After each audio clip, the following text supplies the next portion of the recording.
Friends, normal തയ്യൽ machine വെച്ചിട്ടുള്ളൊരു border designing ആണ് ചെയ്യാൻ പോകുന്നത്. അപ്പോൾ ഈ ഒരു റോ സിൽക്ക് മെറ്റീരിയൽ ചെയ്യേണ്ട ഭാഗത്ത് ഞാൻ ഇതുപോലെ ഒരു ക്യാൻവാസ് വെച്ച് അയൺ ചെയ്ത് കൊടുത്തിട്ടുണ്ട്. ഇനി നമുക്ക് ഏത് ഡിസൈനാണോ അതിവിടെ വരച്ചു കൊടുക്കാം.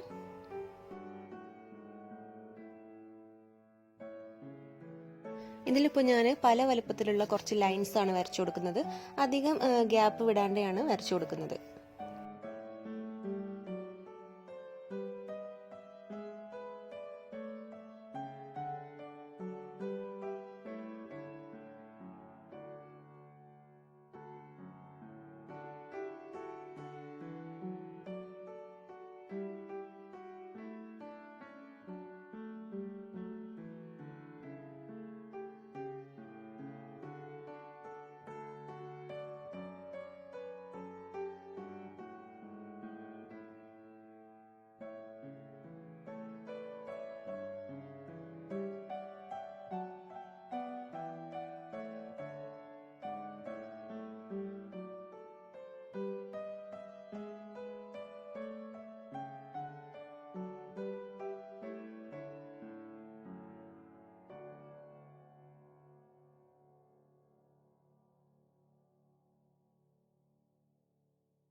കോട്ടൺ ത്രെഡിൻ്റെ ഈ രണ്ട് കളേഴ്സാണ് ഞാൻ അതിൽ യൂസ് ചെയ്യുന്നത്. അപ്പോൾ നമ്മൾ ഈ ഒരു ത്രെഡ് ഇതുപോലെ ബോബിലാണ് ചുറ്റി കൊടുക്കുക. മേലെ നമ്മൾ മാച്ചായിട്ടുള്ള ഏതെങ്കിലും നോർമൽ ത്രെഡ് വെച്ചിട്ട് തയ്ച്ചാൽ മതി.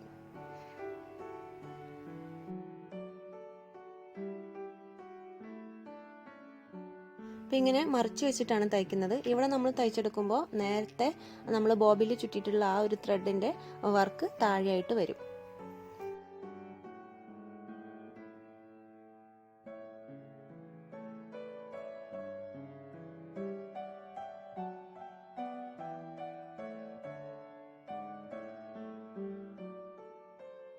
ആദ്യത്തെ കളർ വെച്ചിട്ട് 2 ലൈൻസ് ഞാൻ ചെയ്ത് കൊടുക്കുന്നുണ്ട്.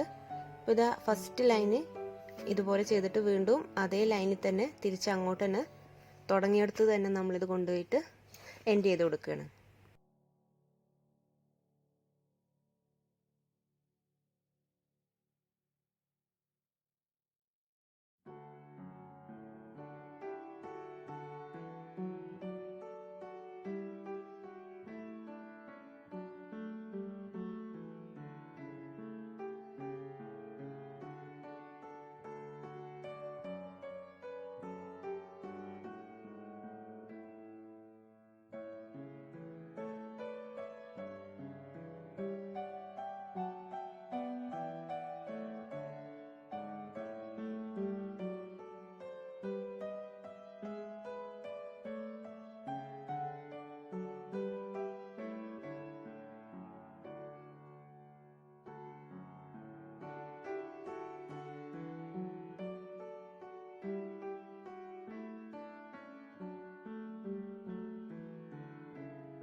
അപ്പോൾ ഇത് കണ്ടില്ലേ, ഈ ഒരു രീതിയിൽ നിന്ന് നമുക്ക് ലൈൻസ് കിട്ടുന്നത്. ഇനി അടുത്തത് ഒരു ലൈന് വിട്ടിട്ട് അടുത്ത 2 ലൈനും ഈ ഒരു കളർ വെച്ചിട്ട് തന്നെ തയ്ച്ചു കൊടുക്കാം.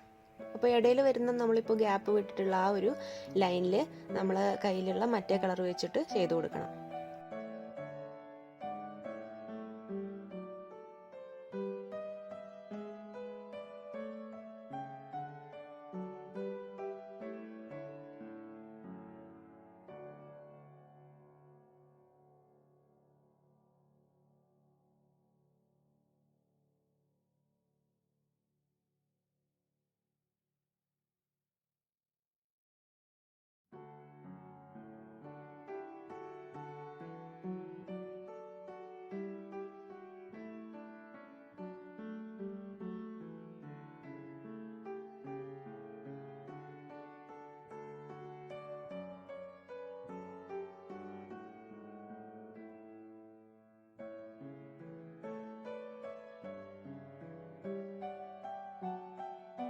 അപ്പോൾ ഗ്രീൻ കളർ വെച്ചിട്ട് നമ്മൾ തയ്ച്ചെടുത്തിട്ടുണ്ട്. ഇനി അതിൻ്റെ ഇടയിൽ വന്ന ഗ്യാപ്പിൽ നമ്മുടെ കയ്യിലുള്ള സാൻഡൽ കളറും കൂടെ വെച്ചിട്ട് തയ്ച്ചു കൊടുക്കുക.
ഇതിപ്പോൾ ഞാനൊരു സ്ലീവിൻ്റെ ബോർഡറായിട്ടാണ് ചെയ്ത് കൊടുക്കുന്നത്. അതല്ല ചുരിദാറിൻ്റെ താഴെയായിട്ട് വരുന്ന അങ്ങനെയും നമുക്കിത് ചെയ്ത് കൊടുക്കാം. അതല്ല നെക്കിൻ്റെ ഭാഗത്ത് വേണമെങ്കിലും ഈ ഒരു ഡിസൈൻ നമുക്ക് ചെയ്യാവുന്നതാണ്.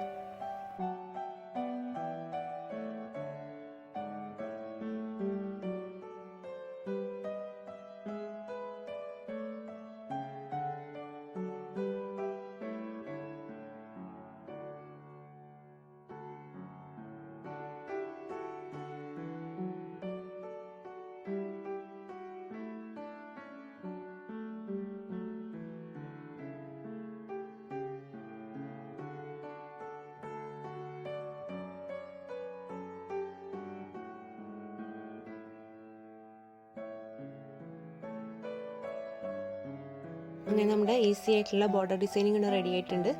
ഇനി ഇതിൻ്റെ ഈ ഒരു ലാസ്റ്റിൽ ഒന്ന് മടക്കി വെച്ചിട്ട് തയ്ച്ചു കൊടുക്കണം.